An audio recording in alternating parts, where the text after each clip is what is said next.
Oi, pessoal! Semana curta mais intensa no plenário da Câmara, com dois assuntos principais: as manifestações de 7 de setembro e projetos que mudam as regras eleitorais, que podem valer até para as eleições do ano que vem, caso sejam aprovados também pelo Senado e promulgados até o fim do mês. Vamos começar com as manifestações. Os atos que tiveram o apoio do governo e levaram milhares de pessoas às ruas para protestar contra o Supremo Tribunal Federal repercutiram muito na Câmara. Deputados da oposição apontaram um discurso inconstitucional nessas manifestações, em especial aquele em que o presidente Jair Bolsonaro disse que não obedeceria decisões do ministro do STF, Alexandre de Moraes. Alexandre de Moraes é o ministro que conduz o inquérito do Supremo contra fake news e ameaças à democracia. Foi ele que mandou prender dois apoiadores do presidente, o deputado Daniel Silveira e o presidente do PTB, Roberto Jefferson. Enquanto oposicionistas defendiam o impeachment de Bolsonaro, aliados do governo negaram intenções golpistas nos atos e disseram que as pessoas foram às ruas defender a democracia, contra o que chamaram de ditadura do STF. Na sequência, o presidente da República adotou um tom conciliador, chegou a telefonar para Alexandre de Moraes, e isso também provocou reação de sua base na Câmara. O que se teve foi desrespeito à Suprema Corte, desrespeito ao Parlamento brasileiro, violação da Constituição e a configuração clara de dizer que vai desrespeitar as decisões da Suprema Corte, do Judiciário brasileiro, que desrespeita as decisões desse Parlamento e ameaças de ruptura constitucional, de ruptura democrática. Isso leva, obviamente, a não apenas a nós da esquerda, mas a muitos partidos nesse momento a compreenderem que é preciso parar este governo, parar este presidente. Sabe por que as pessoas estavam às ruas? As pessoas vieram às ruas pela liberdade. As pessoas estão vendo deputados serem presos, jornalistas serem presos, as pessoas estão assistindo presidente de partido ser preso. E o que mais choca, o que mais me choca é ver a reação desse parlamento. Não é nem ao menos a do Supremo Tribunal Federal. Afinal de contas, é um ministro do Supremo Tribunal Federal que está atuando contra a Constituição e contra as leis, está invadindo competência não só desse Congresso, como do Executivo, como até do Ministério Público. A pauta foi violenta. As demandas bolsonaristas foram extremamente violentas, sobretudo do ponto de vista institucional. Quais as bandeiras defendidas pelo bolsonarismo ontem? Defenestração liminar de ministro do Supremo Tribunal Federal, violência institucional, porque há devido processo legal a instaurar a tramitação de um processo de impedimento perante o Senado. Jamais mano militare como defenderam. Fechamento do Supremo Tribunal Federal. Sem comentários. Aqui seria, na realidade, a violação brutal do sistema de tripartição dos poderes. Fechamento do Congresso Nacional. Pauta golpista, antidemocrática. Senhoras e senhores, nós estamos vivendo uma ditadura da toga e o povo foi para a rua para gritar. E, infelizmente, os conselheiros do presidente Bolsonaro o apequenaram. E, infelizmente, os conselheiros do presidente Bolsonaro o tornaram pequeno. Leão que não ruge, vira gatinho. E é isso que estão tentando transformar o grande leão desta república, Jair Messias Bolsonaro.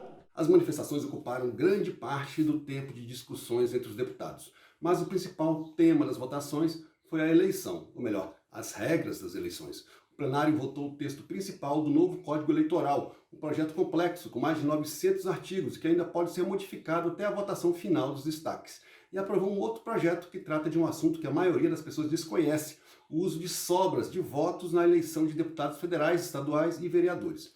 Esse projeto permite que candidatos de partidos que não atingirem o quociente eleitoral sejam eleitos em vagas que sobrarem depois da distribuição das cadeiras às legendas que alcançaram esse percentual. Para vocês entenderem do que se trata, o quociente eleitoral é um cálculo que leva em conta o número total de votos válidos da eleição dividido pelo número de vagas no Legislativo. Por exemplo, se existem 8 vagas em disputa e os eleitores deram um total de 80 votos, Cada vaga vale 10 votos, que é o quociente eleitoral.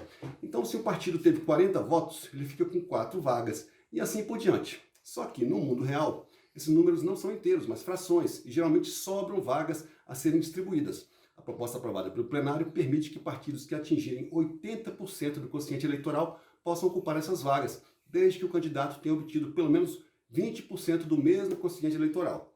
Isso beneficia principalmente os partidos menores e foi comemorado pela minoria na Câmara, como uma maneira de garantir a diversidade de representação no Legislativo. O que a gente está chamando aqui de sobra é exatamente a possibilidade de um parlamentar de um partido que não atingiu o quociente eleitoral ter a vaga diante dos votos que tem. Então, esse debate ele é um debate que democratiza o resultado eleitoral e aproxima do interesse do eleitor. Então, nesse sentido, o acordo que fizemos ele é muito importante, porque eliminar a sobra seria uma tragédia, seria uma concentração muito grande em poucos e grandes partidos e ia ferir o processo democrático através da eleição. Na verdade, esses partidos preferiam o texto original do projeto do Senado, que permitia o uso das sobras por partidos que atingissem só 70% do quociente eleitoral. Mas houve um acordo para que isso ficasse 80%, inclusive no Código Eleitoral, já que muitos partidos defendiam o fim dessas sobras. E o Código Eleitoral, que foi o segundo projeto votado na semana, manteve esse percentual. O texto principal do Código foi aprovado por 378 votos a 80, mas o plenário modificou alguns pontos do texto apresentado pela relatora, a deputada Margarete Coelho. Os deputados e deputadas rejeitaram a quarentena de 5 anos longe do cargo para policiais, juízes e promotores que quisessem se candidatar.